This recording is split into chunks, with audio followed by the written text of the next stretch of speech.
Hello, everyone.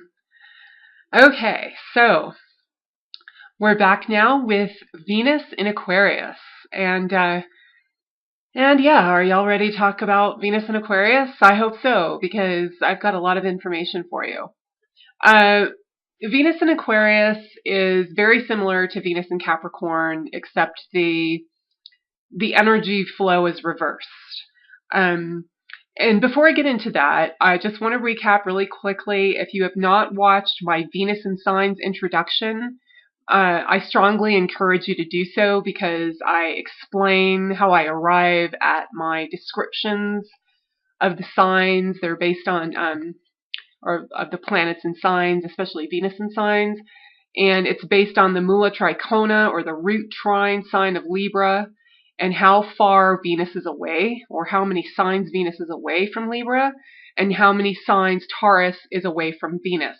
And that's the energy flow. The energy flow begins with the root trine sign, the Mula Tricona sign. And in Venus's case, that is Libra. Libra is essentially the first house of Venus. Okay? And yeah, so, and then I'm also going to talk about how the body parts of Kalapurusha. Kalapurusha is the Hindu or the Indian name of the zodiac. Zodiac is a Greek word, and it has to do with zoology. Actually, that's where it comes from. So all of the signs are based on animals except for 3. And but in the Hindu system, in the Indian Vedic system, it is Kalapurusha, which is a human being, and the signs are based on the body parts. So yeah, let's get started then. And it would be, it would behoove you to check out that video first. But anyways, this is a little different than what you're used to, okay? So Venus in Aquarius gives 5th and 4th house effects.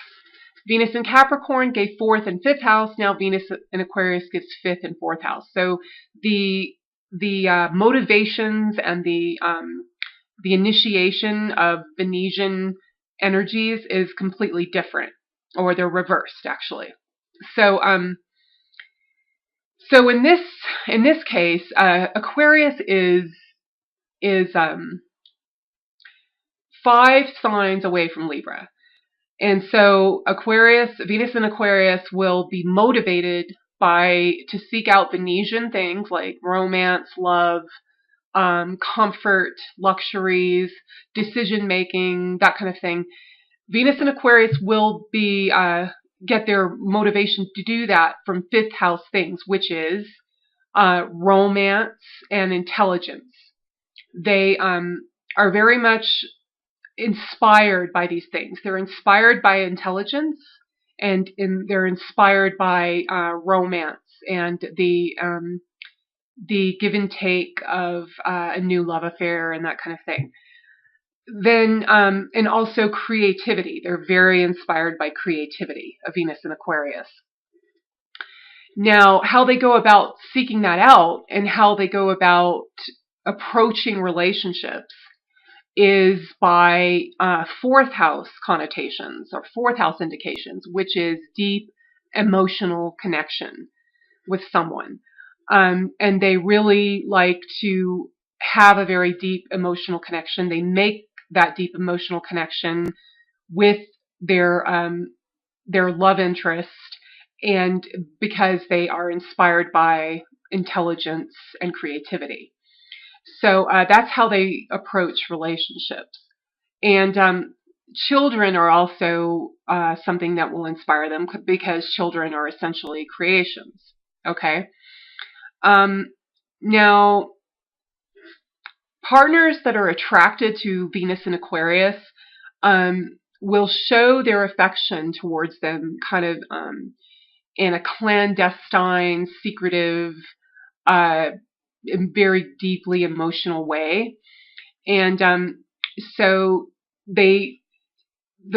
on the surface, it's so funny because it's kind of a contradiction, but on the surface, it seems like a very deep, hidden type of relationship, but it's based on these things that are over the top and exciting and creative and also the intelligence. Okay. Now, there are no planets exalted or debilitated in Aquarius. So reading some life experiences of the wife or girlfriend, if the man has Venus in Aquarius, doesn't really apply because, yeah, there's nothing exalted or debilitated, and neither in Leo. And in the time man, in the Kalapurusha, or in the Indian zodiac, the Aquarius are the calves or the shanks. And what do the calves do? Well, they help us to walk. They connect the thighs to the feet and move us along. Just part of the legs is moving us forward in life. But they're also something that does its duty that we hardly notice. It just does it without us thinking about it. And they usually don't get tired unless you're snowboarding. I can vouch for that. But usually your calves really don't get tired if you're hiking or walking. It's mostly it's either your feet or your thighs. And I talked about that in the last Venus and Capricorn video. But an Aquarius and Venus likes a romantic life that works efficiently and effortlessly, and with the mutual attraction. They don't, once they get into a relationship, they don't like to really think about it too much. They don't want a lot of drama, and they don't try to make a lot of effort. They like it to just work naturally. So that's how Venus in Aquarius is expressed through the Kalapurusha, or the time man, and the body parts of the time man. And so also, Venus in Aquarius is a very good placement for Venus. Saturn and Venus are friends. Saturn is a friend to Venus, so he does very well in Saturn signs. And I say he, a lot of people ask me, why do you call the planets he? Well, in Parashara says that all of the planets are he, but they all have consorts. They all have a female counterpart, and they are named something different. They're the Shakti behind, or the power behind the planet or the Graha, and that gives them the power to manifest in creation. But that's why I call them he. It's not like a sexist thing or anything like that. It's what just Parashara calls them. Okay, but anyway, as I said, Saturn is friends. Venus loves to be in Saturn signs. And the reason that is Saturn is hard work, and Saturn is pain, Saturn is lameness, Saturn is lazy after he does his hard work. Saturn only does what he needs to do to get the job done, and then he just wants to be lazy. And what better way to be lazy is with somebody you love, right? Which is Venus, your romantic partner or your significant other.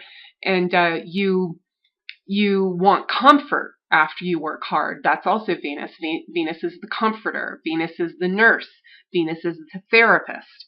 That's what Venus rules. And a lot of people don't really know that, but it's true. That's all those things are ruled by Venus, and according to Parashara and Jaimini.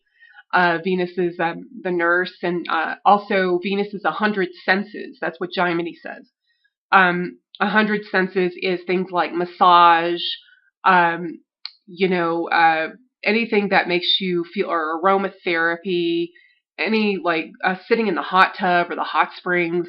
Those are Venetian kinds of things that rejuvenate you. And so Saturn really likes that. Saturn is all about the drudgery and the hard work. And then Venus comes along and gives comfort.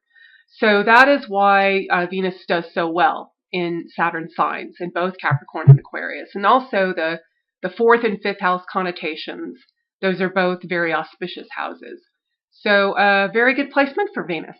All right, thanks for watching.